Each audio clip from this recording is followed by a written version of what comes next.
When was the last time you sat down and really reflected and thought about all the good things that being sober from porn in your life has done for you and for the others that you love? Maybe it was recently, maybe it wasn't. Well, today I'm going to go ahead and share 3 gifts of sobriety in my life.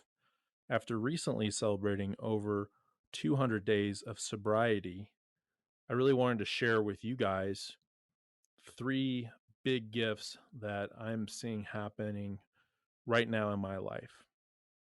So, without further ado, let's get into the Porn Free Millennial Podcast.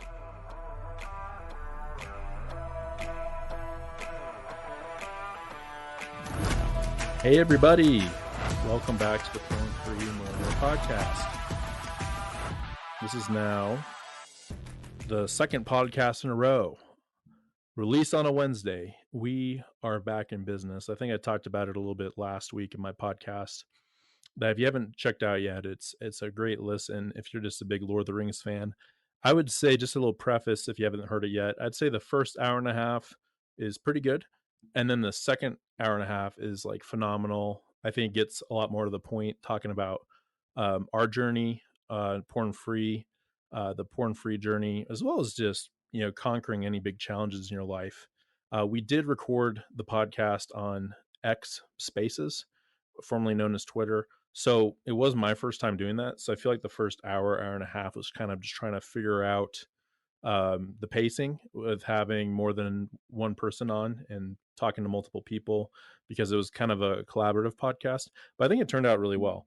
But if you can't listen to a 3-hour podcast, I would say like the last half hour is gold in my opinion. I think there are some really great moments there, great takeaways.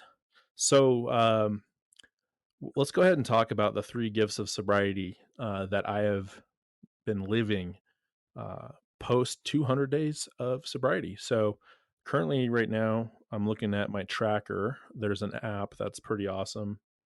It's called I Am Sober. Again, the app is called I Am Sober. It's a great app. I've been using it now for, I think, almost 2 years, but it's a way that you can track your sobriety, and you can enter in different things too. Like I've sometimes, like if I was fasting from like alcohol or carbs or something, I'll put it in there, and it really just like helps track down to the second how you're doing with whatever you're trying to give up or whatever you're trying to track. So looking at my I Am Sober app right now, I'm 6 months, 21 days, 18 hours, 57 minutes, and 16 seconds sober from porn and masturbation. Woohoo! And I just want to preface, it's not all about the day count. I think that sometimes gets brought up, and I'm bringing it up now, where I'm at. But I think an important part of talking about this is talking about like what sobriety actually looks like, what it means to me. And I think I've talked about this on podcasts in the past. I think I did with my little brother, who works with a lot of people that have addictions. He's a social worker. And we were talking about I think it was the term dry drunk, where you haven't really, I guess, gotten drunk, but you've put the alcohol in your mouth, you've switched it around, you've been hanging around bars. So it's not like you're getting drunk, but you're basically kind of edging around it. You're edging around the actual act of being drunk, but doing everything else that entails drinking and that lifestyle. And I think a lot of that can go from like porn and masturbation too, is being like really straightforward on like what that means to you. So for me, porn and masturbation, I'll first talk about masturbation. I mean, that one's pretty simple. Like, just for me, I see like porn and masturbation linked together. I just also think the concept of me um screwing myself for lack of a better term is kind of like, once I kind of went full circle with that frame of mind, to me, I just feel like that kind of turned me off to myself, if that makes any sense. So for me, masturbation is like a red line. Like, to me, if I masturbate, I'm breaking sobriety with my masturbation goal. Now for porn, I think for porn, really, it's actively seeking out like images or videos. To me, like that would be crossing the red line for me. So anything like with like nudity, like where I'm actively seeking it out to masturbate, to act on, or like I'm edging that way, like where I look something up and it's like I could still like watch a video of like pornography or look at an image. I would still count that as a relapse. Now, if something that comes up in my feed, like it does like every other day, like on Twitter, on X, like YouTube, there's gonna be things that are gonna pop up that are gonna be risque, or even like could be nudity. I think for me, the line really is just like moving past it and not going back to it is the big thing. Because I know that's going to happen. I think I wrote recently on my Substack an article called Suns Out, Buns Out. We're going to see things in this day and age, like it's everywhere, like sex and all that stuff is everywhere. Like everything is just being sexualized like crazy. So for me, like I don't count it as a relapse if there's something that I see. I think it's just more like in my heart, if I'm desiring it, I'm lusting after it, if I'm going back to it, and I'm kind of in that trance to where I'm actively looking this stuff up and seeking to like to for that to bring me pleasure. I see that as a red line for me and a relapse. So hopefully that made sense. I think everyone is different, but you got to just be honest with yourself and like what it means to you and like what's troublesome for you. And I'm a Christian as well, so I just view both masturbation, pornography as things that for me just cross the line, like with my relationship with God, uh, in my path and where I'm trying to go. So with that being said, that's sobriety for me for masturbation and porn. So that being said, around 204 days, I did do a podcast, which actually I just re-listened to. It was quite interesting just re-listening to yourself, after a 6-month period. But I did do a podcast, looking it up right now. I think it's number 9, Getting Back in the Ring. That was recorded on the 22nd of December. And I think that was 18 days after my relapse. I think I relapsed around December 4th or so. But I talked a little bit about in that podcast, like give it a listen. I really talk about the aftermath of a relapse and how much it made me want to quit and how much I just kind of wanted to hang my gloves up. I felt very embarrassed and ashamed, especially, after having a podcast. I think I was a little over 8 months sober, but I did have some periods of time like where I felt like I was kind of going over the line a little bit. It was that gray area where I was testing like what my red line was, and I think that was kind of got it kind of built up over time. And then I had what would have been my 6-year anniversary with my now ex-wife, was around Thanksgiving time, which is like my favorite holiday. So I think I was just like feeling super low, already was having some behavior that I wasn't doing like a healthy job of checking that, and I wasn't being completely honest with myself. And that's like what led to my relapse, right? So I did a podcast episode 9 talking about it, and I'm so happy I did because it really helped just kickstart again like my confidence and just getting back on the wagon and getting back in the ring, getting back and put my boxing gloves up because it's a fight. You're fighting for a lot when you're dealing with your sobriety and when you're looking to get back on the right track. Like it is a fight. Like it's not easy. There's going to be challenges. There's going to be hardship. There's going to be pain. There's going to be shame, guilt, tears, arguments, you name it. Like you have to really meet a lot of these demons that have been on your back and in the shadows. You have to face them and take a stand and say, you know what, I'm not going to live this life anymore. I'm not going to be this, kind of give into this shadow self, this other part of me that I don't like. I'm not going to stand for it anymore, and I'm going to be sober. And uh, it's a very valiant decision to make. And I'm here to tell you that it's, I think, the right decision to make in your life. And I wanted to share, 3 things in my life that I see as gifts. and gifts because of my sobriety. I don't think they would really be there, these gifts, if I was still struggling and relapsing and kind of just cycling in and out of sobriety. So I'm pretty excited though to talk about this, because I think sometimes we talk so much about, like what not to do, and all these, I guess, things that are more, I don't know, like negative or challenges, things like that. But today I wanted just to talk more about like the really good things, things that I'm really enjoying right now, that sometimes I got to kind of pinch myself and be like, wow, like, is this really happening in my life? Like, how could things turn around so quickly? So I will say, I'll start now with the three gifts of sobriety that I'm experiencing right now. So, number one gift I would say is freedom. No chains are holding me down because I'm living each day in the truth. Now, does that mean like each day I'm like living free of sin and I'm not making mistakes? Not at all. That's impossible.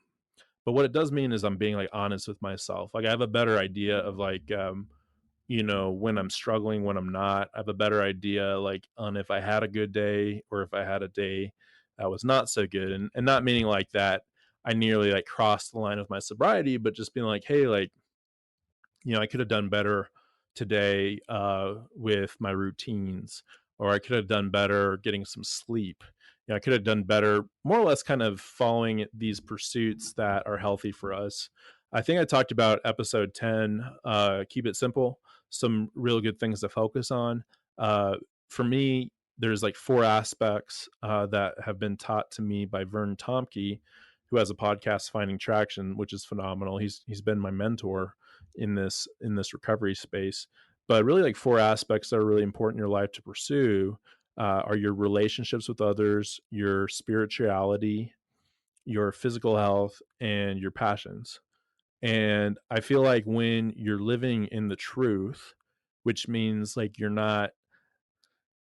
sober, like you're not captive to the shackles of pornography or masturbation or whatever it could be in your life. It could be a lot of different things. Like for me lately, I've been struggling more just with social media. Like I've been working to build my brand on X and on Substack and Medium, which are writing publications, and it's just like a lot of time, a lot of energy, a lot of just time on the screen, and it's been wearing me out. And I can now be honest with myself because of my struggles with porn, where I can say, hey man, like you're kind of exhibiting like behavior that you were exhibiting when you were struggling with porn, like just being very impulsive, wanting that dopamine rush, all of that stuff. I think there's a lot of similarities that you could probably compare between like pornography and like other, addictions or just problematic behavior. So the freedom though is the freedom for me is, I'm not living each day though looking at myself in the mirror and saying, man, like I looked at porn yesterday, or I masturbated this morning. Like the last time I did that in December of last year, I felt awful. Like I felt so terrible. I just felt like death. Like I just like felt like I just would walk around just with this shadow over me, and during that time, and that I just felt like I just really let myself down. I let others down and stuff. And that's not like I've always really felt that way after relapsing with porn or masturbation. Like it's just always that feeling of shame and guilt, and just being like, you know what, man, like you could do better. You could be better. You could have made the decision not to do this, but instead you did. And then you have to think about, okay, well, who am I going to tell? Like, I'm going to tell my girlfriend, my wife, my accountability partner, my priest, my mentor. Like, how am I going to tell them? When am I going to tell them? you know Now, like, what am I going to do to get myself back on track? Like, it adds so much like complexity to your life, because you have to think about all these different aspects and like how you're going to cover them. And two, like if you're lying to yourself and you're lying to your partner, it even gets worse. And I've lived through that, to where it's like, okay, like you start to plan out, okay, maybe I'll tell them like in a few days, or maybe I'll just wait for the perfect time, like when they're, not in a bad mood, or they didn't have a bad day. But then if I tell them then they're going to have a bad day. And how am I going to go about it? And, last time they were disappointed in me, or last time they cried and I cried. Like, it's just a crappy feeling. There's no like other way to say it. Like, it just sucks. And when you're sober for a decent amount of time, and a decent amount of time is very relative, right? Like, if you're really struggling like day to day and you get like a day in, or day or 2 days in, like, that's huge. Like, it's a big win, right? So remember that when you're sober, you're free. Like, you're free. Like, you don't have that monkey on your back. You don't have to hide anything. Like, I feel like if my girlfriend happened to look at my phone, like if she was, gonna take a picture or something, or if I asked her to, hey, like, can you text my mom or whatever, and like, I'm not worried about anything popping up, her being surprised, like, oh my gosh, like what were you looking at, like, on that day? Like, I've had those conversations, in my past marriage, because I wasn't honest. And oh my gosh, like, it makes you just feel like this like kid that's like just lying to the parents. And it's like such a emasculating thing that you're doing to yourself, where you're like a 33-year-old man like me. And like, if I'm just sit there like just lying about it, or being all like, well, it wasn't like quite that bad, and I didn't quite look at the things I used to, and you're just trying to like um more or less kind of like just bullshit your way out of it so they're not mad at you. Like, it's just, I don't I don't see that as really a fulfilling way to live life. So when I'm sober, I'm living each day in the truth. There's no secrets. I'm not ashamed because I didn't cross my lines, and I'm staying on the true path. I'm just free. I'm free of those shackles, of guilt and self-loathing, and I'm free of that prison that I placed myself in for so many years. Like, I look back and I'm like, wow, like, I was in this porn prison, which is episode 8. I'm doing like a lot of episode plugs. That was actually the podcast I did, the last one I did before I relapsed, and I talked about how porn was a prison and how we kind of put ourselves in the prison cell. It's actually my most downloaded episode. And I listened to that recently, a few days ago. I listened to that after I listened to Get Back in the Ring, because I just kind of wanted to see like how I sounded. And I was doing a lot of reflection the last few days, and it got me emotional just thinking about the journey. And I'm so happy that I got back on my horse and I didn't quit. I decided to podcast about it and talk about my relapse, which I don't know how many times you could hear about that. Normally people don't want to share, but I think it's important to share, because someone's got to do it. Someone's got to share their story. And I hope that, me sharing can help you, in your journey, feel like you have, the strength and the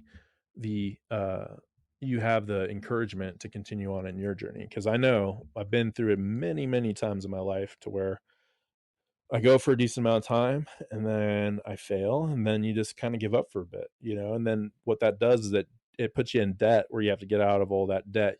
Like, it doesn't just disappear. Every time we relapse, it's like adding debt to our credit card limit.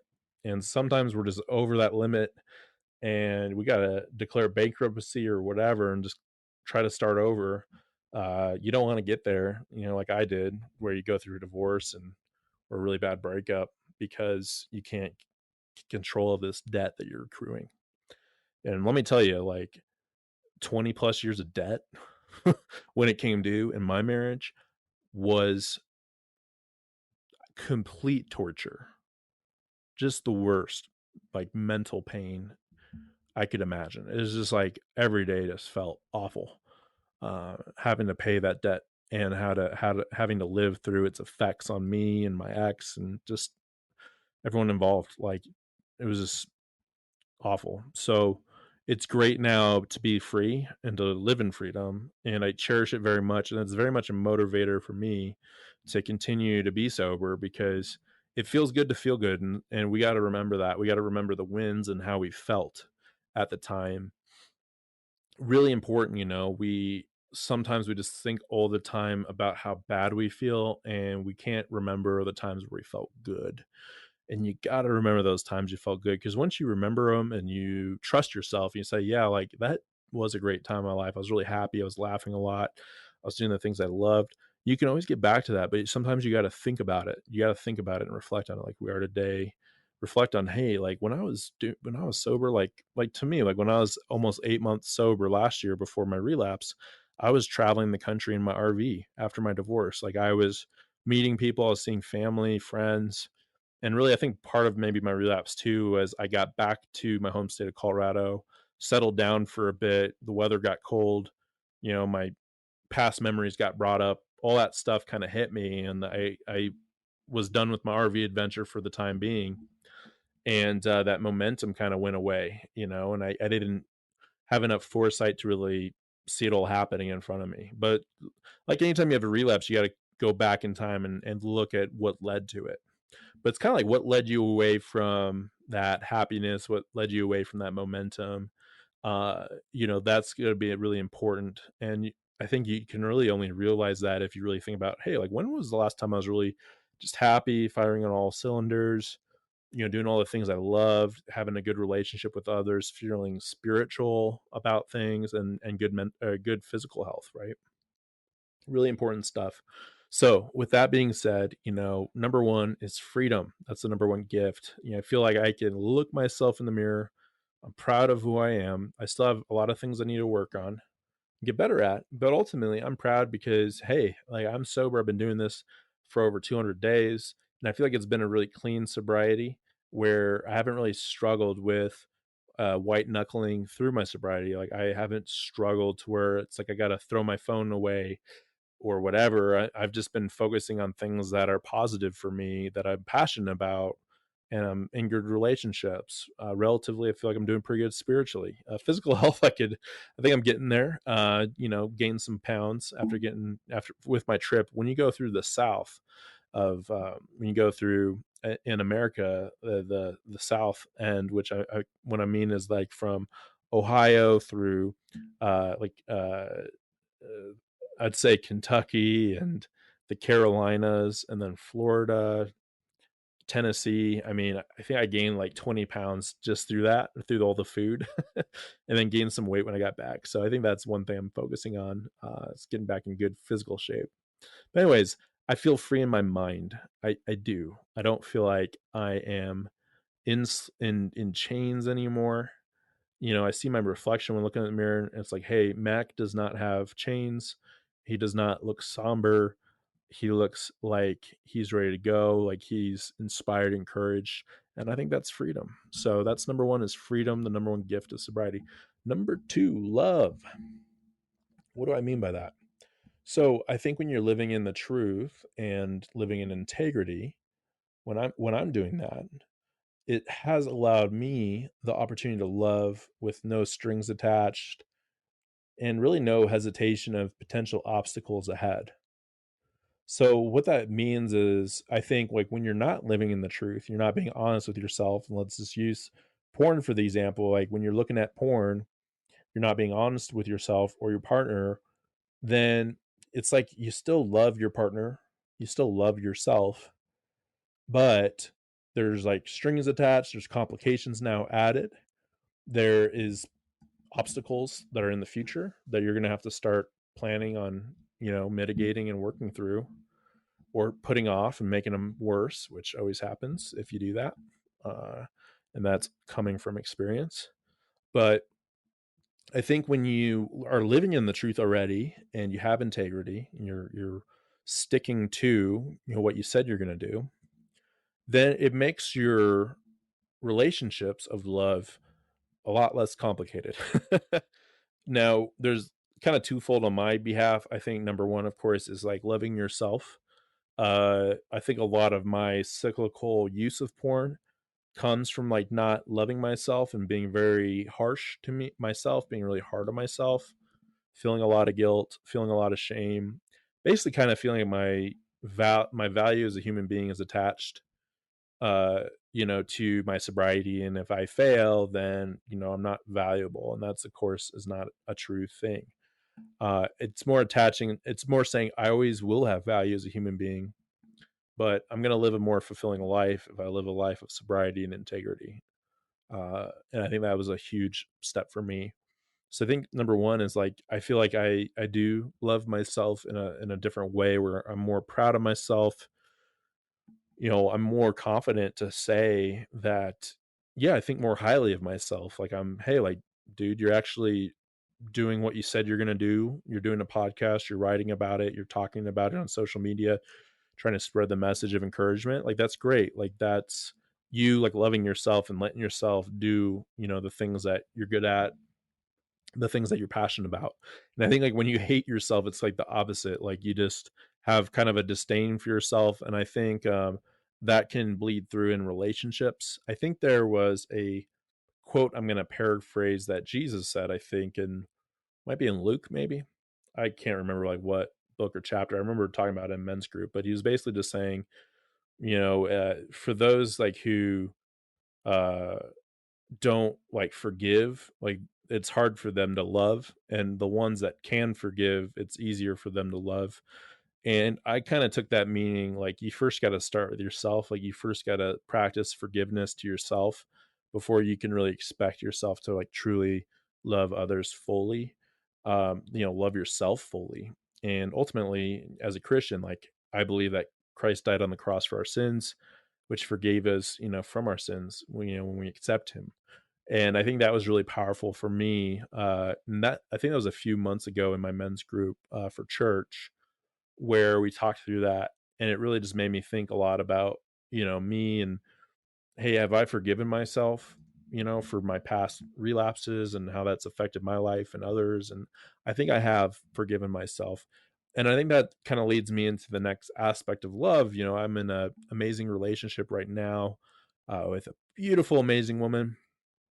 And we've been dating now. We've known each other, really, it was like right after my initial relapse was around the time that we went on our first date. So it was really it's kind of crazy to think back on our relationship, and kind of like I was in this place where I was struggling, but I put myself out there to at least get back on, like go on a date. I was kind of thinking at the time like, hey, like it'd be great to I think I'm missing kind of a social element, and it'd be nice to kind of talk to women again. Like it was like a year, basically December, like when my ex and I separated. So there was a little bit of time, that I was able to take to be, alone and have some of that solitude. But, I thought, hey, go on a date, that'd be just a good way to break the ice, get some of your confidence back. And yeah, Cassie and I went on a date, and it was fantastic. At Indian restaurant. It's kind of funny, actually. I Just a quick story. I There was 2 dates I went on prior. They were just one and done dates, nothing after, like no further communication. And I think both those dates, the women there agreed to their well, they kind of brought it up. They're like, hey, we'll pay like separately, which I think is more of maybe a millennial thing. And I was like, okay. And then so I was on this date with her, and we're at this Indian restaurant, and I just remembered I kind of asked her like, "Hey, like, did you want to split it?" And she thought initially that I was telling her that she had to pay for it, which is almost made my heart stop as a man. I'm like, "No, no, no, no, no, no, no. Like, I'll pay for it. Don't worry about it." And it was awkward, but it was also something that we've laughed about a million times. But I just share that story because you know, I think if I was still struggling and like relapsing, I don't know if I would have had confidence to go on that date and to be myself, because I recommitted myself, after my last time relapsing, to say, hey, like I don't want to live this life. I want to live a life of integrity. And ever since then, dating her, meeting her, I've been sober, and I think that's just added, to reasons to stay on this path. It's not the ultimate reason. I mean, the ultimate reason has to be for you. Whatever drives you deep down. And I think for me, it's that integrity. Being myself, truly myself, and not and living in the truth. Not lying to myself or others. But I'll just say, since December, I've had a really fantastic time with her. Uh, and I think it's just like a night and day difference, because of in my previous relationship it did start off really good, but the lies, the deception, the gaslighting that were related to my problematic use of porn and my immaturity with it, that really turned a promising relationship very sour, because naturally there's going to be a lot of conflict attached to something, especially if your husband is not being honest to you, like if you're the wife, right? Like, yeah, like that's a really big deal.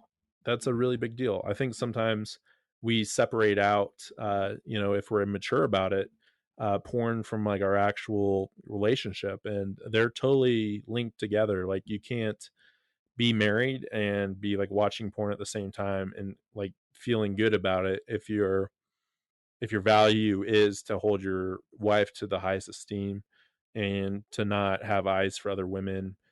Because basically when we're looking at porn, we're masturbating, like we're literally like playing out having like sex with whoever we're watching. Like, let's just be honest with ourselves. And yeah, so no duh that's gonna really affect your relationship with somebody.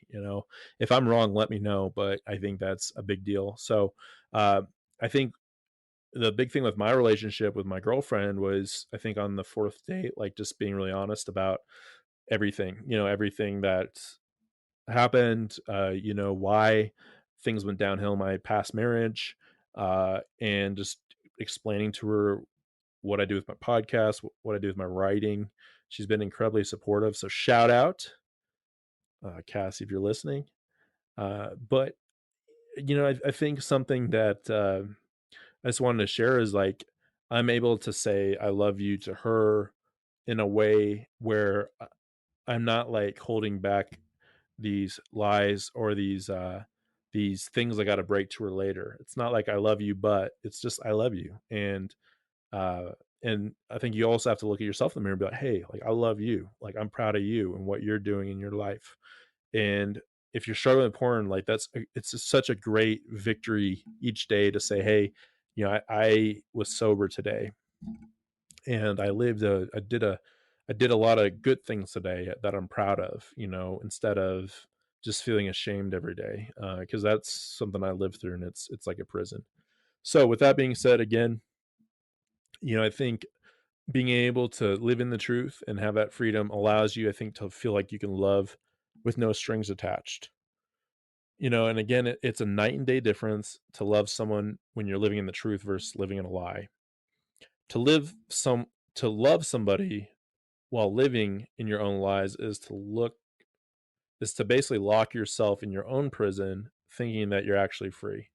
It doesn't really make any sense to me, and I think it's a horrible way to live life. So I would say number two gift is to love and love in the truth. And I think that also goes just to like family, friends, just strangers, just to feel like you have room in your heart to love somebody, is such a uplifting thing, to feel like you can love freely, give others that respect. And it's really hard to do that, I think, where you don't love yourself and you don't have that room in your heart. I think it makes it really hard to love where you can't forgive yourself. And to forgive yourself, you got to be honest. So, number two gift is to love. All right, number three, the last one, the last gift of sobriety is bliss. So, I think bliss is a word to me where I just feel very light. I don't really have anxieties. I'm just living in the moment. I'm normally laughing. I'm smiling. I just feel like I'm as light as a cloud or as light as a feather. And I've experienced so many of those moments in in this this state of sobriety. So many moments where I just have to smile and say, good job, dude. Like, I'm proud of you. And I've been saying that a lot. Like, it's okay to be proud of yourself. It's okay to have, pride in uh, being someone that has integrity, right? So, I think I'm all often, feeling blissful, knowing that I'm not living a double life, and I'm striving towards the high aim of integrity. Living each day, cherishing it, and noticing the small details. I think when you live in the truth and I'm not spending all that energy trying to hide my secrets or thinking about how I can mitigate the oncoming disasters I've created. I instead I'm letting life flow through me and inside of me. I've got a big smile on my face, and I think to love in truth is bliss. So basically, to be free allows you to love in truth, and I think that brings a lot of bliss. I think bliss is really the result of being able to love openly. I think love just means like outpouring kindness, compassion, passion. I think being able to share that with others openly without, asking for anything, without, maybe having reservations or feelings of anxiety, that just brings I think that allows for there to be bliss, to where you're not like worried about all this debt that you're carrying. I think that's like a huge thing. Like recently I paid off a big amount of debt, and that just made me feel so much better. Like I didn't have this huge weight on my shoulders that I had to look at every day, that I had to think about every day. And I think that's like what porn does. This relationship with porn is it's like something that you always have to like look at, and just know. Like I used to think about that sometimes, like when I grew up, like going to church, like if I shook somebody's hand, like maybe someone that I looked up to, like an adult, or a friend or something, or like the priest. I just felt like I wasn't really being honest, and it just felt like kind of shameful being like in that environment and just maybe portraying myself as somebody that was just completely honest and a or straight shooter. And yeah, like there was that feeling in me all the time, and it wasn't like always so super strong, but it was always there to be like, hey, I'm not exactly that guy that I told you I was. Like, I'm a little shady in this department when it comes to pornography and the masturbation. So, but everything else, I'm fine. And I think we do that a lot. Like, it's kind of like a way to minimize it, to say, oh well, I'm doing everything else great, but this one thing, oh, like everyone does that, and it's not that big of a deal. Like my wife doesn't even care. Like BS. It's such a lie. It's such a lie. Like, okay, maybe like the very like 0.001% of people like don't get jealous if you're like masturbating to images of somebody, but I'd say 99.9% of people are going to have some kind of jealousy. It's going to build up over time, and it's going to affect your relationship. If you don't think it will, I don't know. Talk to me in a year. See how it goes. So that being said, guys, I've got 3 gifts of sobriety: freedom, love, bliss.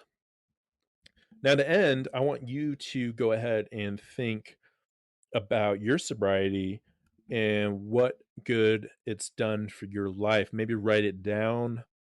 Maybe send me an email at it's pornfreemillennial@gmail.com.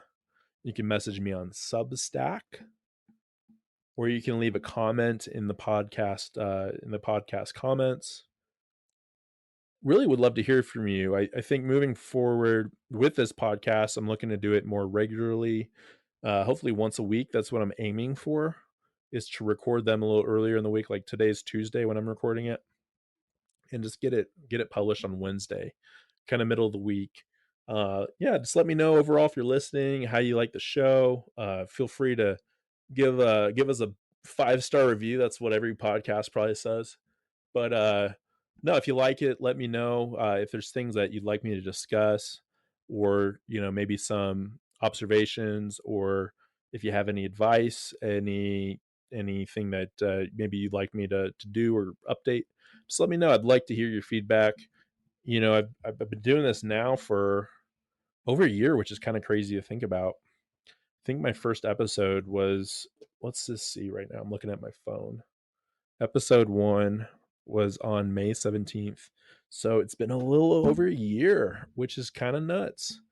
It's kind of nuts that we've gotten that far. So it's really cool. So I just wanted to say thank you if you're listening. I really appreciate you guys. So just a few things. I am opening up some momentum sessions. So one-on-one coaching. Have like a rough draft basically, or a rough outline for like what the coaching would look like if you were to do it like on a weekly basis or bi-weekly. But they're mainly focused on building momentum in your life. So if you are interested, I have a link on my Substack page, or you can email me at pornfreemillennial@gmail.com. I'll have the links and everything in the show notes. Also, if you're interested in my writing, I do write on Substack and Medium. Substack subscribers, they get I think what I have right now is a 15% discount, I believe, on the coaching. So if you're like a paid subscriber on my Substack, which is $5 a month, you'll get a 15% discount on the coaching. So if you're interested in that, let me know. Other than that, I'm building my brand more or less through my X account, which is formerly known as Twitter. You can follow me there at Colorado Mac 21. The number's 21. And I'll typically post my podcast on there. And I actively like just to maybe share a little bit more information about my personal life, like my travels in my RV. I also write on another Substack account called Max Musings, which is more just poetry and short stories and more things just outside of the realm of being porn free, because there's a lot of life. It's not all just about not looking at porn. It's about like living your life. So I do have a Substack called Max Musings as well. So that was just some housekeeping items. But really excited to continue on with this podcast after a year. And I'm really excited to see where it goes. I really enjoyed it. I did take a little bit of a hiatus from podcasting. I think I just overcomplicated it. I was trying to film video and do all this other stuff, just building my brand. And I think I got like a little bit like burnt out. And I think just getting back to doing audio podcasting for me is awesome. I think just sticking to audio for now for me kind of helps simplify things. I think once you add video in, it just makes it so much more complicated. Like you got to think about the lighting and editing everything. And I'm not at that level right now, people. Maybe in the future. But again, thank you. I hope this podcast was helpful. And I hope that you can sit down and reflect on your sobriety and reflect on the gifts that has brought you. And for me, again, it's freedom, it's love, it's bliss. And I hope you experience those as well in your life, because it is worth it 100%.